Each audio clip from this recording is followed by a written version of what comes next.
បងជំរាបសួរលោកគ្រូនិងសួស្តីអ្នកទាំងអស់គ្នាពួកយើងមកពីក្រុមទី8ដែលមានសមាជិកដូចជាខ្ញុំស៊ូជីងនីតានិងគុនធាដែលថ្ងៃនេះយើងនឹងមកស្វែងយល់និងដឹងបន្ថែមអំពីក្រុមហ៊ុន Microsoft យើងចូលមកដល់ table of contents របស់យើងមាន5ដែលទី1គឺនិយាយអំពី background របស់ Microsoft ទី2និយាយពី products and services ទី3និយាយអំពី target customer ទី4 target competitor ទី5 differentiators យើងចូលដល់ចំណុចទី1តែម្ដងគឺចំណុច background អញ្ចឹងមកស្វែងយល់អំពី background របស់ Microsoft អញ្ចឹងក្រុមហ៊ុន Microsoft ត្រូវបានបង្កើតឡើងនៅថ្ងៃទី4ខែមេសាឆ្នាំ1975ដោយលោក Bill Gates និងលោក Paul Allen ដែលពាក្យពេញរបស់ Microsoft ហ្មងគឺ microcomputer software ហើយក្រុមហ៊ុន Microsoft នេះគឺជាក្រុមហ៊ុនបែប global technology មួយដែលមានទីស្នាក់ការនៅទីក្រុង Redmond រដ្ឋ Washington សហរដ្ឋអាមេរិកហើយក្រុមហ៊ុន Microsoft នេះគឺ best known for products ហ្មងដូចជា Windows Microsoft 365 Xbox និង Surface ហើយក្រុមហ៊ុន Microsoft នេះក៏ជាក្រុមហ៊ុនមួយក្នុងចំណោមក្រុមហ៊ុន technology ទាំងអស់ដែលកំពុងតែ lead នៅក្នុងវិស័យ technology ឬក៏ lead នៅក្នុង technology company សម្រាប់ចំណុច background គឺមានតែប៉ុណ្្នឹងទេឥឡូវយើងចូលដល់ចំណុចបន្ទាប់ចឹងយើងចូលមកដល់ចំណុចទី2 product and service ចឹង Microsoft ផ្ដល់ជូននៅផលិតផលជាច្រើនដែលត្រូវបានប្រើប្រាស់ដោយមនុស្សនៅទូទាំងពិភពលោកហើយផលិតផលដ៏ល្បីល្បាញបំផុតមួយរបស់វាគឺ Windows ដែលជាប្រព័ន្ធប្រតិបត្តិការសម្រាប់កុំព្យូទ័រនិង laptop វាអនុញ្ញាតឲ្យអ្នកប្រើប្រាស់ដំណើរការកម្មវិធីគ្រប់គ្រងឯកសារនិងអនុវត្តកិច្ចការប្រចាំថ្ងៃជាច្រើនចឹងសប្តាហ៍ថ្ងៃនេះ Windows គឺជាប្រព័ន្ធប្រតិបត្តិការមួយក្នុងចំណោមប្រព័ន្ធប្រតិបត្តិការដែលប្រើប្រាស់យ៉ាងទូលំទូលាយបំផុតនៅលើពិភពលោកចូលមកដល់ចំណុចមួយទៀតគឺចូលមកដល់ផលិតផលមួយទៀតគឺ Microsoft 365 អញ្ចឹងវារួមបញ្ចូលកម្មវិធីដូចជា Word, Excel, PowerPoint, Outlook និង OneNote អញ្ចឹងកម្មវិធីទាំងនេះមានប្រយោជន៍សម្រាប់សិស្សគ្រូបង្រៀនបុគ្គលិកការិយាល័យនិងអាជីវកម្មចូលមកដល់ចំណុចមួយទៀត Microsoft ក៏បានបង្កើតឧបករណ៍ Surface ផងដែររួមទាំងកុំព្យូទ័រយួរដៃ tablet និង accessory ផ្សេងៗអញ្ចឹងឧបករណ៍ទាំងនេះត្រូវបានរចនាឡើងដើម្បីដំណើរការយ៉ាងរលូនជាមួយនឹងកម្មវិធី Microsoft ពួកវាមានទម្ងន់ស្រាលងាយស្រួលយកតាមខ្លួននិងសមរម្យសម្រាប់ការសិក្សានិងការធ្វើការអញ្ចឹងចំពោះសម្រាប់ការកម្សាន្តវិញ Microsoft បានផ្ដល់ជូននៅ Xbox ដែលជាឧបករណ៍លេងហ្គេមឈានមុខគេមួយនៅក្នុងពិភពលោក Xbox បានអនុញ្ញាតឲ្យអ្នកប្រើប្រាស់លេងហ្គេមភ្ជាប់ទំនាក់ទំនងជាមួយនឹងមិត្តភ័ក្តិតាមអ៊ីនធឺណិតនិងរីករាយជាមួយនឹងការកម្សាន្ត digital តាមរយៈសេវាកម្មដូចជា Xbox Game Pass ចូលមកដល់ service វិញក្រៅពីផលិតផល Microsoft ក៏បានផ្ដល់ជូននៅសេវាកម្មជាច្រើនផងដែរមួយក្នុងចំណោមសេវាកម្មសំខាន់បំផុតគឺ Microsoft Azure ចឹង Azure គឺជាវេទិកាកុំព្យូទ័រលើ cloud ដែលជួយអាជីវកម្មរក្សាទុកទិន្នន័យបង្កើតគេហទំព័រនិងកម្មវិធីហើយគ្រប់គ្រងសេវាកម្មអនឡាញចឹងក្រុមហ៊ុនជាច្រើនបានជ្រើស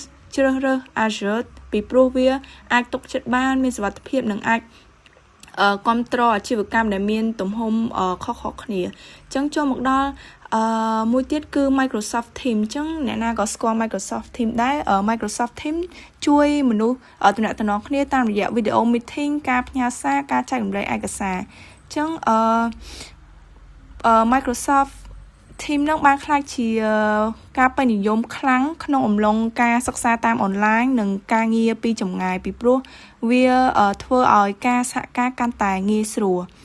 អញ្ចឹងចូលមកដល់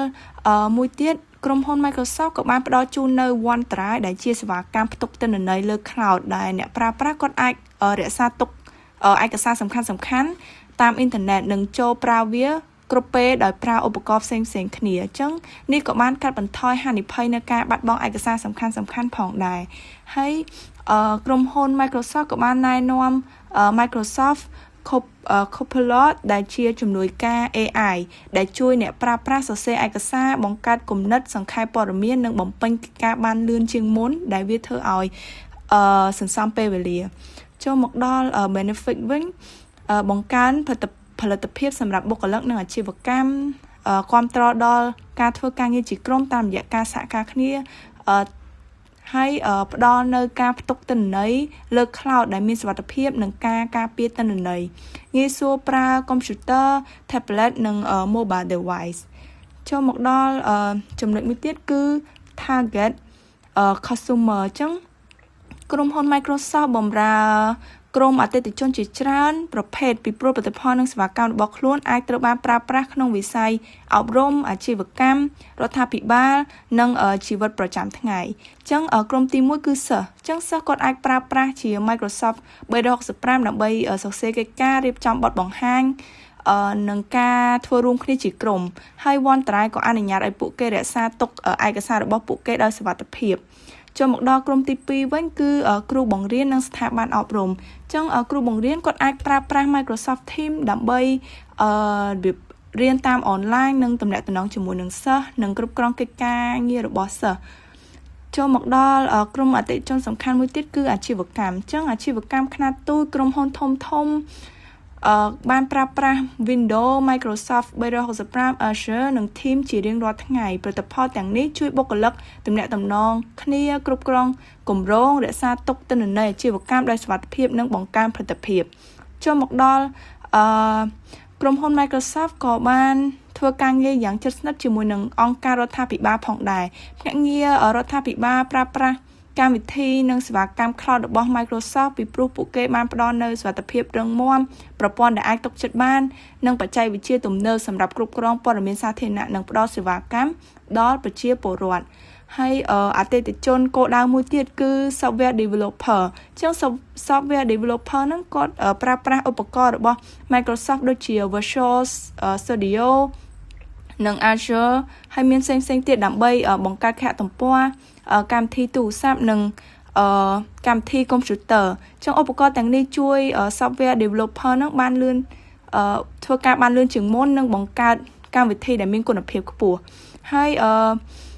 Microsoft ក៏បានផ្ដោតលើអ្នកលេងហ្គេមតាមរយៈ Xbox ផងដែរមនុស្សរាប់លាននៅជុំវិញពិភពលោកបានប្រើប្រាស់ម៉ាស៊ីនហ្គេម Xbox និង Xbox Game Pass ដើម្បីលេងហ្គេមភ្ជាប់ទំនាក់ទំនងជាមួយនឹងមិត្តភ័ក្តិតាមអ៊ីនធឺណិតនិងរីករាយជាមួយនឹងការកម្សាន្តជាច្រើនប្រភេទទៀតអញ្ចឹង Microsoft បម្រើអ្នកប្រើប្រាស់ទូទៅរួមទាំងគ្រួសារនិងបុគ្គលិកដែលប្រើប្រាស់កុំព្យូទ័រ Windows Outlook OneDrive និងកម្មវិធី Microsoft សម្រាប់កិច្ចការផ្ទាល់ខ្លួននិងការទំនាក់ទំនងសម្រាប់ចំណុចបន្ទាប់គឺនិយាយពី target competitor Microsoft មានគូប្រកួតប្រជែងជាច្រើនពីព្រោះថាក្រុមហ៊ុននេះធ្វើអាជីវកម្មក្នុងវិស័យបច្ចេកវិទ្យាមកជាច្រើនហើយក្រុមហ៊ុននេះមានដៃគូប្រកួតប្រជែងជាមួយនឹង Microsoft ក្នុងវិស័យដូចជា Apple, Google, Amazon, Sony, Zoom and Slack និងកម្មវិធីរចនាសម្រាប់ការងារផ្សេងៗទៀតសម្រាប់ចំណុចបន្ទាប់វិញគឺនិយាយអំពី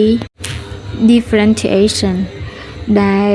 differentiation ហ្នឹងគឺមានន័យថាគឺជាវិធីដែលក្រុមហ៊ុនធ្វើឲ្យផលិតផលឬសេវាកម្មរបស់ខ្លួនហ្នឹងខុសពីដែលគូប្រកួតប្រជែងសម្រាប់ឧទាហរណ៍គឺ Microsoft បានភ្ជាប់កម្មវិធី Windows Microsoft 365 Azure និង Copilot ឲ្យដំណើរការជាមួយគ្នាជាប្រព័ន្ធតែម្ដងហើយផ្ដល់កម្មវិធីសម្រាប់ទាំងបុគ្គលនិងអាជីវកម្មចំណុចបន្ទាប់វិញនិយាយពី KSP ដែលមានពាក្យពេញហៅថា Key Selling Point ដែលបកប្រែឬក៏មានន័យថាជាលក្ខណៈពិសេសឬក៏អត្ថប្រយោជន៍សំខាន់ដែលទាក់ទាញអតិថិជនឲ្យទិញឬជាវសេវាកម្មរបស់ខ្លួនឧទាហរណ៍កម្មវិធីនេះបានផ្ដល់នូវភាពងាយស្រួលនិងសុវត្ថិភាពថែមទាំងមានសេវាកម្ម Cloud ដែលមានគុណភាពខ្ពស់និងរឹងមាំដែលធានានូវសុវត្ថិភាពដល់អតិថិជនចំណែកចំណុចបន្ទាប់គឺ USP ដែលមានពាក្យពេញថា Unique Selling Proposition ដែលមានន័យថាអត្ថប្រយោជន៍ពិសេសដែលធ្វើឲ្យក្រុមហ៊ុនឬផលិតផលខុសពីគូប្រកួតប្រជែងហើយធ្វើឲ្យគូប្រកួតប្រជែងហ្នឹងពិបាកនៅក្នុងការគូពីតាមដែលឧទាហរណ៍នោះគឺ Microsoft មានប្រព័ន្ធ Ecosystem មួយដែលរួមបញ្ចូល Windows Microsoft 365 Azure និង Copilot ឲ្យដំណើរការជាមួយគ្នាយ៉ាងរលូនសម្រាប់ចំណុចចុងក្រោយគេគឺ Uniqueness ដែលមានន័យថាលក្ខណៈពិសេសដែលធ្វើឲ្យក្រុមហ៊ុនឬផលិតផលកាន់តែមានភាពខុសប្លែកពីអ្នកដទៃ ហើយដោយសារតែភាពខុសប្លែករបស់ Microsoft នេះហើយដែលធ្វើឲ្យ Microsoft គឺជាម៉ាកយីហោដ៏ល្បីលំដាប់ពិភពលោកមួយដែលត្រូវបានប្រើប្រាស់ដោយក្រុមហ៊ុននិងរដ្ឋាភិបាលនិងអ្នកវិនិយោគផ្សេងៗ